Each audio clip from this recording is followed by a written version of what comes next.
सच है भारत है मेरे भारत भाग्य यात्रा के राजनीतिक पार्ट में आपका स्वागत है।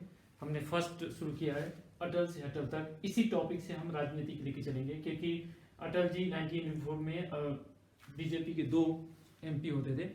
उसके बाद जो 89 की सिस्टम आई वहाँ से सिस्टम चेंज हुआ, तो वहाँ से हम डिस्कस करते हैं कि बेसिकली आज जिस सिचुएशन को हम फेस कर रहे हैं उसमें क्या स्थिति रही है। इसके पहले क्या होता था कि जब कांग्रेस की गवर्नमेंट थी, पहले मैं अटल जी से शुरू करता हूँ, अटल बिहारी वाजपेयी जी से शुरू करता हूँ। उस समय उनकी हिंदुस्तान हिंदी में सीरीज ऑफ आर्टिकल्स आए थे, वीकली आर्टिकल्स आए थे, 3 आर्टिकल्स थे। उस 3 आर्टिकल्स में उन्होंने डिस्क्राइब किया था कि जब पंडित जवाहरलाल नेहरू थे तो उनके अंदर और बाकी विपक्ष में जो बैठे होते उनके बीच कोई डिफरेंस नहीं होता था, मतलब आत्मिक रिलेशन होते थे। केवल डिफरेंस ये होता था कि आप किसी और ओपिनियन को ले चलते थे। आई मीन कि उस समय वो कंसेप्चुअल वार होती थी कि मेरा मानना ये है और आपका मानना ये है, और अंदर में कोई डिफरेंस नहीं होता था।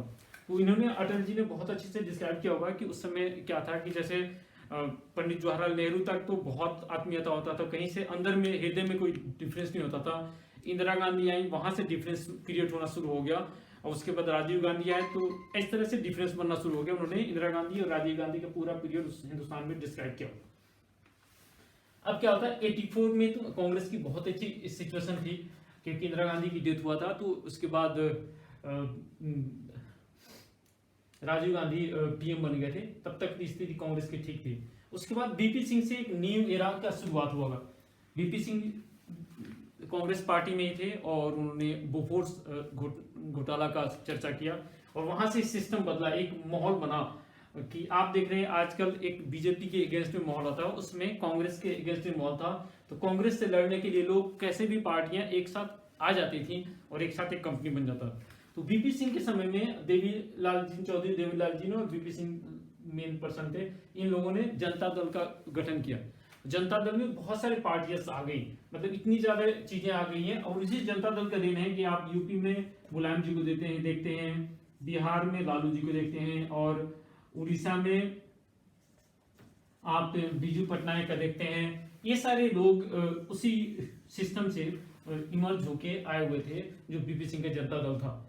अब ये सिस्टम बीपी सिंह से शुरू हो गया। प्रधानमंत्री की हम बात करें तो बीपी सिंह बने, बीपी सिंह के बाद उनके बाद फिर चंद्रशेखर बने, वहीं से ब्रेक हो गए, कांग्रेस के सपोर्ट में बने।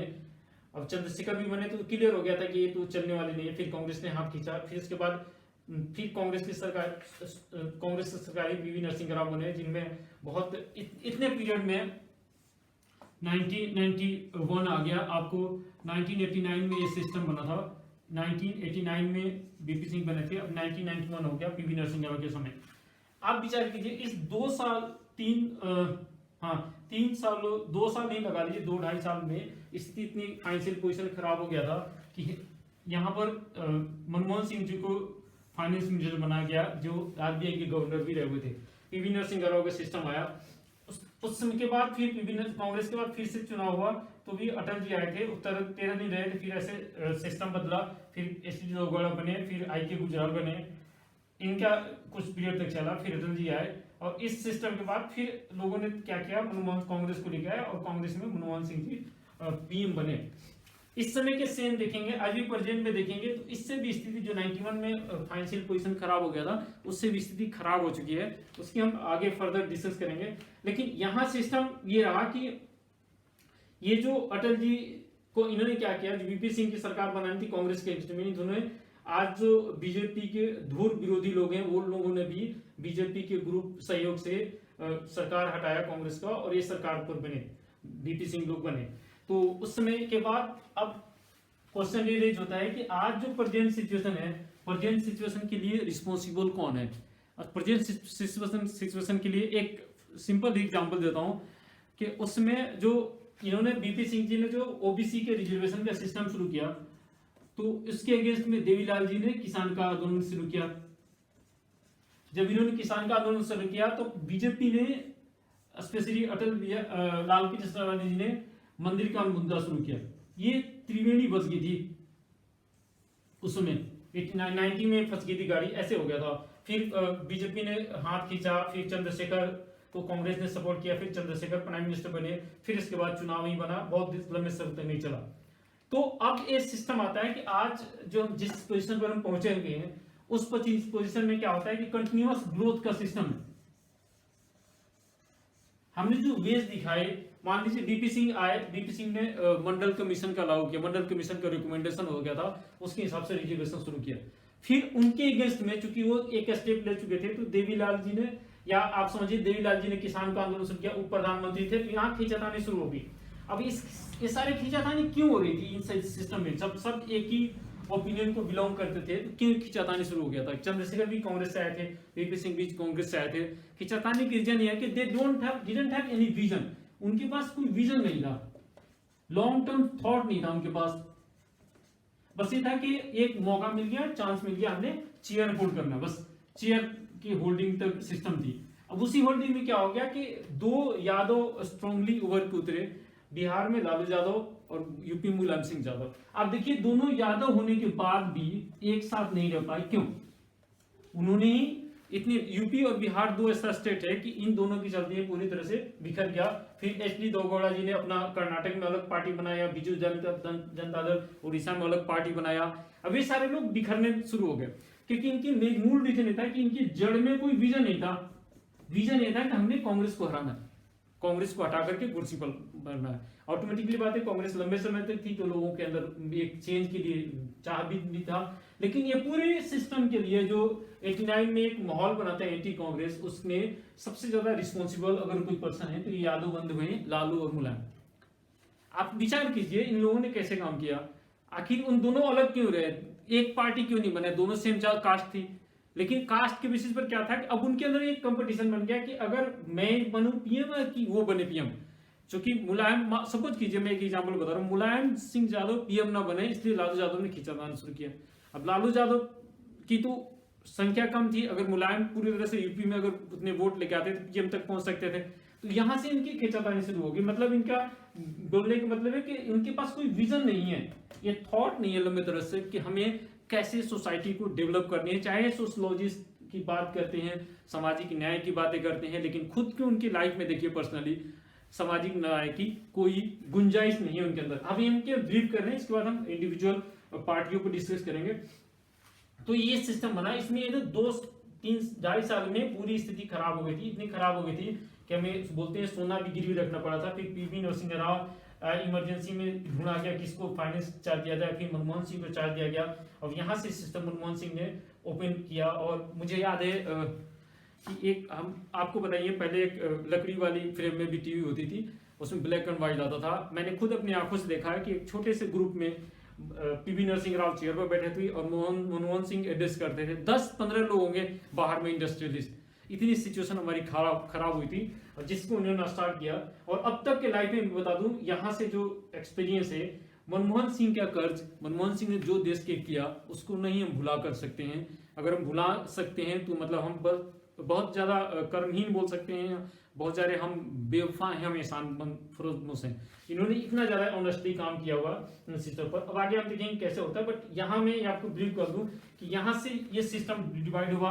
इसके बाद पीवी नरसिंह राव आए, फिर इसके बाद अटल जी की सरकार 13 दिन के लिए, फिर एच.डी. देवेगौड़ा आए, आई.के. गुजराल आए। तो यहाँ भी सिचुएशन ऐसी खींचातानी की होती है, ये पूरी ग्रुप में, ये ग्रुप मान लीजिए एक तरह का ग्रुप था। फिर इसके बाद फिर इलेक्शन होता है, तो अटल जी फिर से आते हैं, वो 5 साल तक अपनी टर्म पूरा करते हैं। फिर मनमोहन सिंह आते हैं, फिर 10 साल तक उन्होंने टर्म पूरा किया। इस समय भी सिचुएशन खराब हुई। सिचुएशन खराब होने का, यहाँ पर स्थिति खराब होने का, यहाँ स्थिति खराब होने का 2 मेजर रीजन था। इनके पास एक तो एक्सपीरियंस नहीं था, और उनके पास विजन नहीं था।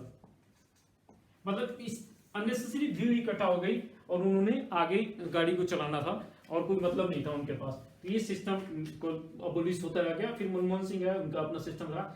अब हम नेक्स्ट में हम इसी सिस्टम पर डिस्कस करेंगे कि एग्जैक्टली ये जो हम लालू की बात कर रहे हैं, मुलायम की बात कर रहे हैं, और पार्टियों की बात कर रहे हैं, किस तरह से इन लोगों ने ही मतलब छोटे छोटे पार्ट्स में डिवाइड करके लॉन्ग टर्म विजन न होने के चलते कैसे आज हमारी इस सिचुएशन पर लेके आए।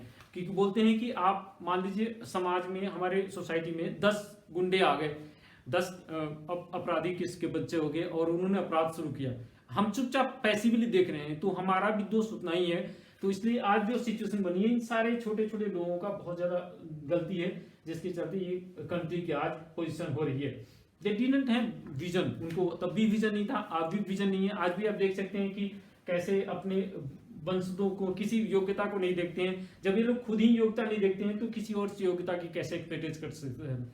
सब ये ओबीसी की बातें करते हैं या शेड्यूल कास्ट शेड्यूल ट्राइब की बात करते हैं, और इनकी एक जो पॉलिटिक्स है, पॉलिटिक्स इस बेस्ड पर रही है कि फॉरवर्ड क्लास के अगेंस्ट में रही हुई है। जब फॉरवर्ड क्लास के पास पावर है, इतने समय तक उसने पावर होल्ड किया, तो उसके कुछ रीजन होगा। हम अगर गुलाम बने रहे, कोई गुलाम बना रहा तो उसकी भी तो गलती है। जनतंत्र में पॉलिटिक्स के इस सिचुएशन में भी हम पीछे रहे, कुछ लोग पीछे रहे और कम लोग आगे गए, तो इसका रीजन यही सारे रहा है कि हमने कभी हमारे पास कोई विजन नहीं रहा, हम लॉन्ग टर्म संघर्ष नहीं किए। आपने देखा होगा तो सामाजिक स्थिति में, जैसे हमने शेड्यूल कास्ट की बातें किया था, तो शेड्यूल कास्ट का आइकन होते हैं अटल डॉक्टर भीमराव अंबेडकर। लेकिन हम क्या डॉक्टर भीमराव अंबेडकर जिस अपोजिट सिचुएशन में बने थे, तो हम केवल उनके कर्मों को कंज्यूम कर रहे हैं, उनके हम शोषित तरह से हम शोषण कर रहे हैं उनके फल का। हमने बहुत कम चांस होगा कि हमने भीमराव अंबेडकर बनाने की कोशिश किया था अपने बच्चों को, क्योंकि जब हम कोशिश करेंगे तो विद्वता में बहुत ज्यादा टाइम लगता है। हमें मलाई खाने की हम सबको आदत पड़ी हुई है, शॉर्टकट की आदत पड़ी हुई है। हमें मंदिर में भी घुस देते हैं भगवान को, हम गलती करेंगे भगवान को चढ़ावा चढ़ाएंगे तो बोलते हैं हमारा पाप खत्म हो गया। पाप तो खत्म होता नहीं है, लेकिन हमारी मेंटेलिटी बनी हुई है, और इस तरह से हमने भीमराव अंबेडकर को यूज किया। लेकिन हम भीमराव अंबेडकर, कितने हमने लोगों ने भीमराव अंबेडकर को पैदा किया, कितने लोगों ने सोचा कि हमारा बच्चा भी भीमराव अंबेडकर की तरह विद्वान बने। हम बस इतना सोचते हैं कि किसी तरह से हमारी रोजी रोटी में इजाफा हो जाए, और कुछ हम न्याय सोचते नहीं है। तो इन लोगों ने, लालू यादव, मुलायम सिंह यादव, इनका मेन क्रक्स मैं समझता हूं कि इन दोनों के पास मेजर रिस्पॉन्सिबिलिटी थी। इनकी पॉपुलेशन भी ज्यादा था। अभी देखिए आप, जैसे बिहार में देखेंगे, अभी वर्तमान में मुख्यमंत्री हैं नीतीश कुमार जी। बहुत सरप्राइज होगा आपको जानकर कि नीतीश कुमार जी और लालू जी बहुत नजदीक रहते थे। अब नीतीश कुमार जी क्यों अलग हुए, क्योंकि उनके कास्ट की एक रैली हुई पटना में, गांधी मैदान में 1 लाख करीब लोग आए।